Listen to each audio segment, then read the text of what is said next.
In a magical forest, deep within the heart of the enchanted woods, there lived a curious little mouse named Margo. Margo loved exploring the woods and finding new treasures to bring back to her burrow.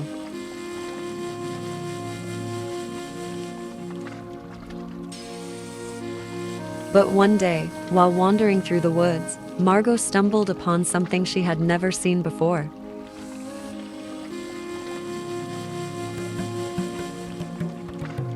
It was a magnificent egg, unlike anything Margo had ever seen. She knew she had to take it back to her burrow to show her friends.